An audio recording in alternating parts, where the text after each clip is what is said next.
Alhamdulillah nahmaduhu wa nasta'inuhu wa nastaghfiruh wa nu'minu bihi wa natawakkalu alaih. Wa na'udzu billahi min shururi anfusina wa min sayyiati a'malina. May yahdihillahu fala mudilla lahu wa may yudlil fala hadiya lahu. Asyhadu an la ilaha illallah wa asyhadu anna Muhammadan abduhu wa rasuluh. Sallallahu alaihi wasallam tabaraka wa sallama tasliman kasiran kasira amma ba'd. Bismillahirrahmanirrahim. Wa man ahsanu qawlan mimman da'a ila Allah wa amila salihan wa qala innani minal muslimin.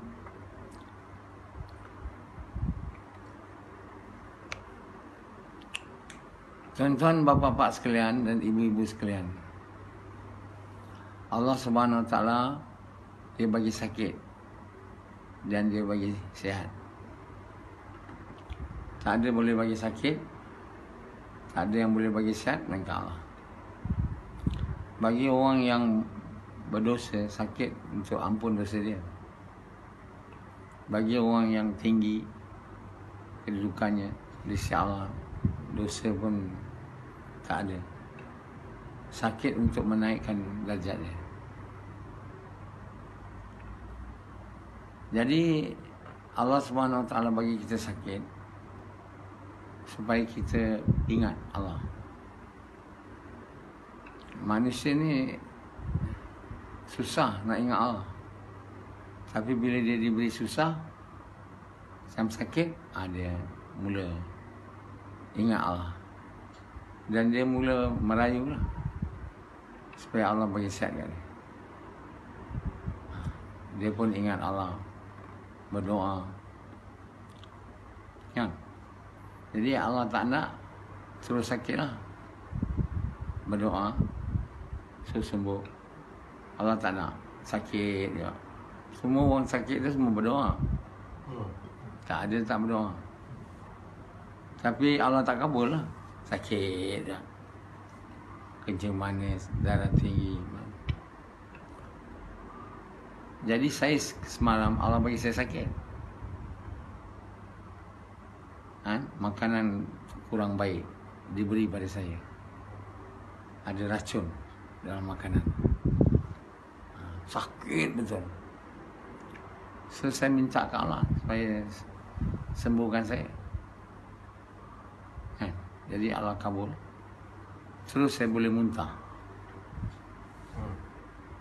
Dan lepas muntah, saya punya sakit pun tak ada. Banyak. Tapi akibat dari muntah, banyak air yang keluar. Jadi badan lemah. Jadi orang yang sakit, dia minta pada Allah sembuh. Allah sembuhkan, sakit dia hilang lah. Kata Nabi SAW, sakit paling aku suka ialah demam. Sebab semua badan rasa. Jadi semua gugur. Dosa. Sahabat minta sakit. Tapi bukan sakit yang buat mereka tak boleh beramal. Beramal terus jalan. Mereka sakit tu nak dapat kelebihan. Gugur dosa. Naik darjat. Jadi tuan-tuan yang mulia, banyak kita mesti sakit. Tak ada orang yang tak sakit lah. Sakit parah atau sakit sikit. Pening kepala, dapat pedih perut, berbagai-bagai jenis penyakit. Jadi penyakit ni untuk mengampunkan dosa. Jadi orang yang suka dosa dia diampun, dia suka sakit. Tapi orang yang suka berseronok, dia tak suka sakit. Dia suka nak berseronok kat dunia. Puaskan nafsu dia. Sangat takut dia sakit. Dia kalau boleh tak nak sakit supaya dia boleh langgar perintah Allah. Allah buat kita sakit supaya ingat dia, supaya kita tak langgar perintah dia lepas habis sakit. Tapi tak, kita jumpa doktor semua ni, makan ubat supaya sakit kita tu hilang macam. Tapi sakit tu ada juga, dia punya simptom tu hilang. Drug yang dibagi oleh doktor tu untuk hilangkan simptom, dia bukan hilangkan, sembuhkan penyakit tu.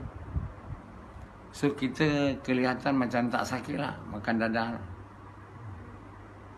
makan darah tinggi, buat darah tinggi, kencing manis. Tapi sebenarnya kencing manis kita tak sembuh, dia ada juga tu.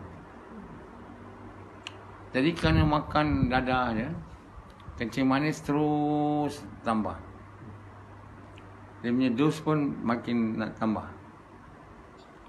So badan pun makin rosak. Begitu darah tinggi. Jadi apa dia Allah buat jadi ubat kepada penyakit? Bukan dadah.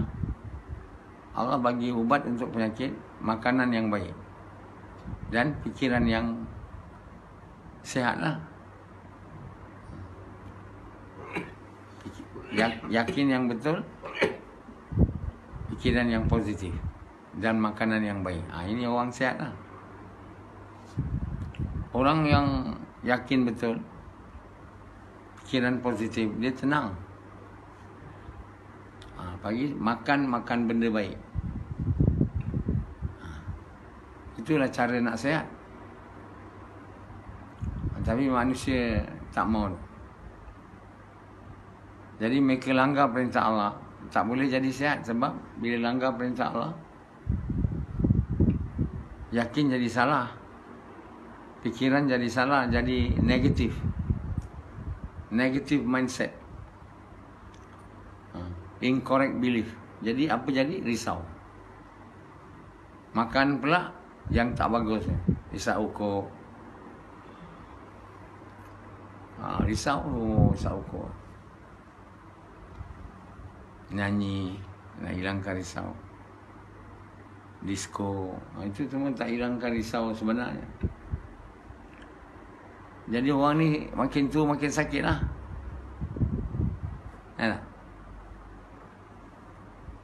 Jadi kehidupan dunia ni, kalau banyak sangat sakit, dia tak jadi tenang, tak jadi bahagia. Kan? Bila dia boleh sakit, macam mana nak dapat bahagia?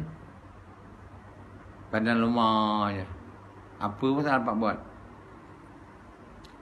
Jadi nikmat atas pada iman ni afiat, sehat. Kita sihat ni untuk buat taat perintah Allah. Baru kita punya iman kuat. Bila iman kuat, amal mesti bagus. Jadi kita nak sihat bukan supaya kita dapat seronok. Kita sihat supaya kita dapat taat. Taat perintah Allah. Nombor 1 punya perintah. Buat kerja dakwah, ajak manusia kepada Allah. Kedua, semayang. Ini 2 perintah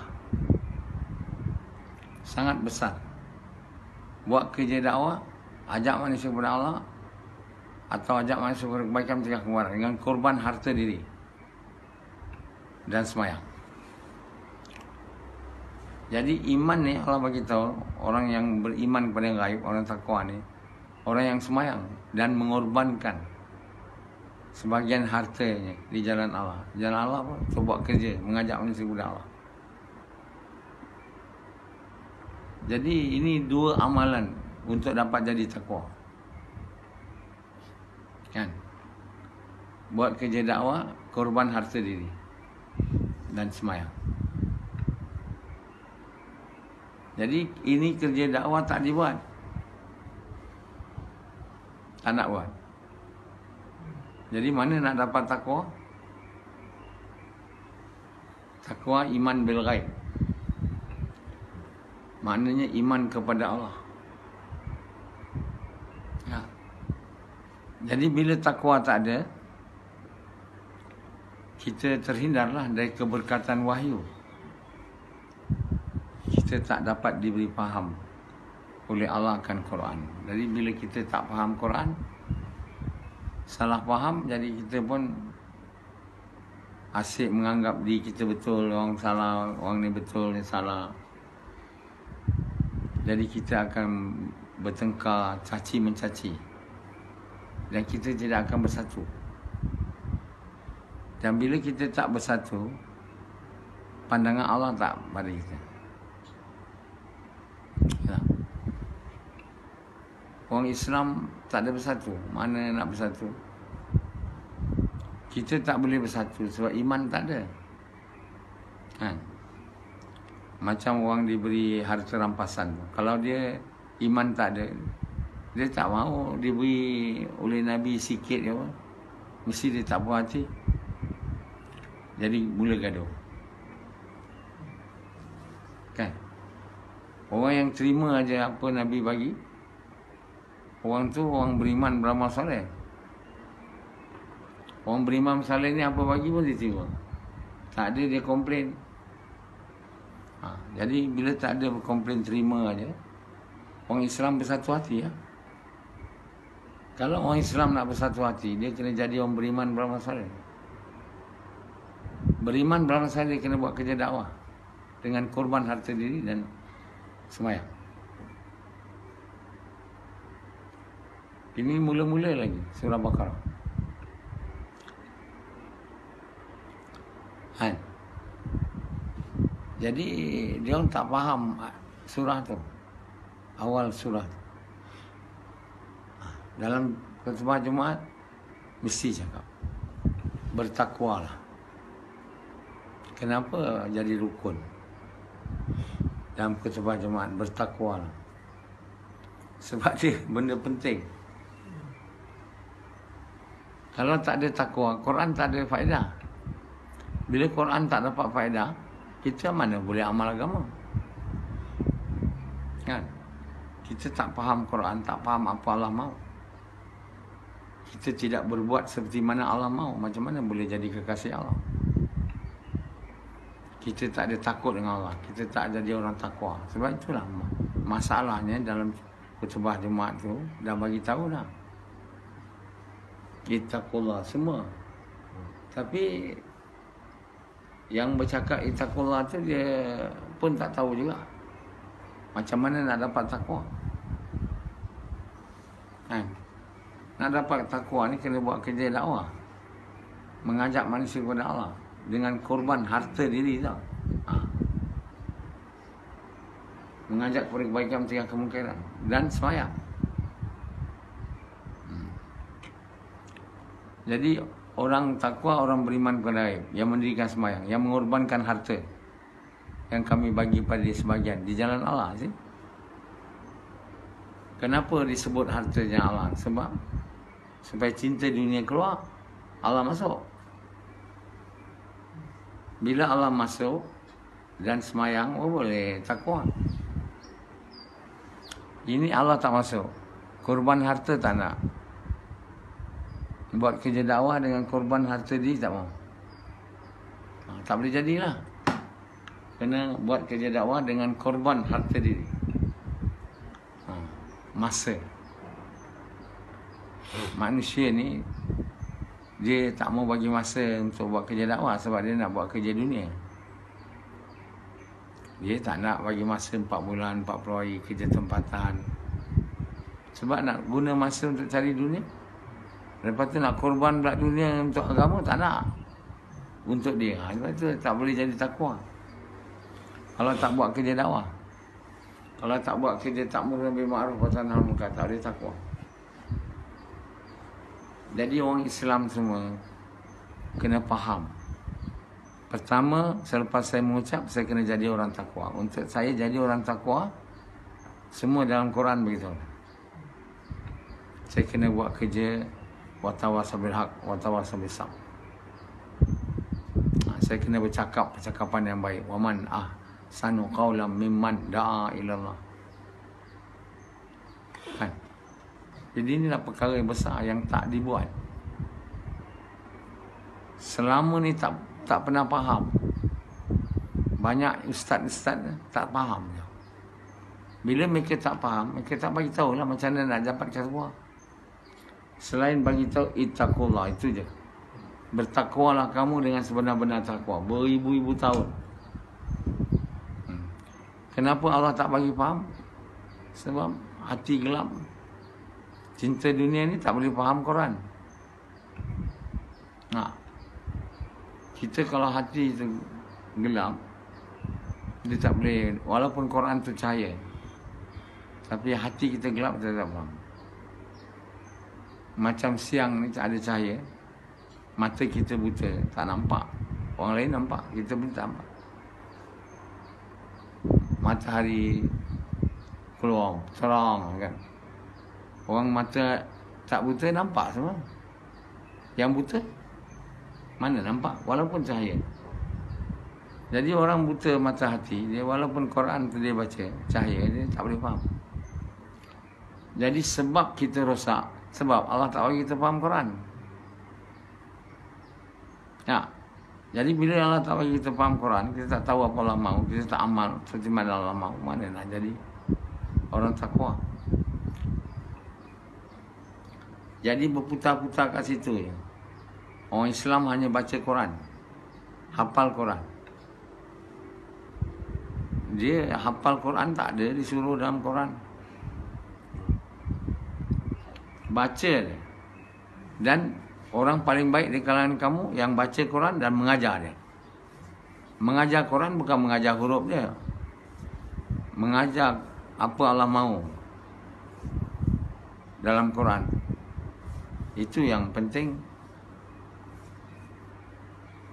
Tak ada nak baca huruf dia je, nak hafal dia ataupun nak dengung dia. Itu bukan benda utama. Quran tu diturunkan untuk kita tahu apa Allah mahu dan kita berbuat seperti mana Allah mahu. Jadi sebab itu Quran tu tak jadi berguna untuk kita. Diturun oleh Allah begitu punya hebat, begitu punya besar, macam-macam Allah beritahu, kita tak ada faedah. Lantaran hati kita buta, kita tak takwa. Jadi hari ni kat sekolah tak belajar macam nak jadi takwa. Tak ada pelajaran agama, jadi takwa tak ada. Apa nak buat tak ada. Jadi basically tak tahu lah. Kamu belum saya bagi tahu. Mana kamu tahu? Kamu pun tak tahu juga. Jadi orang yang mengajar kamu benda benar ni, satu benda yang sangat berharga. Sebab itu ilmu ni benda berharga. Orang mengajar kita ilmu ni, kita memuliakan dia. Kan? Jangan kita pandang tepi je. Sebab orang yang bagi kita ilmu ni dengan izin Allah, orang buat baik pada kita. Kan? Kamu tak rasa saya buat baik? Suka kat saya pun tak. Sebab kamu tak merasai. Dapat faham agama tu benda besar. Nah, Allah sayang bersatu orang, Allah bagi dia faham agama. Faham agama ni faham Quran. Faham Quran apa? Tahu apa Allah mahu. Dan berbuat seperti mana Allah mahu. Okey.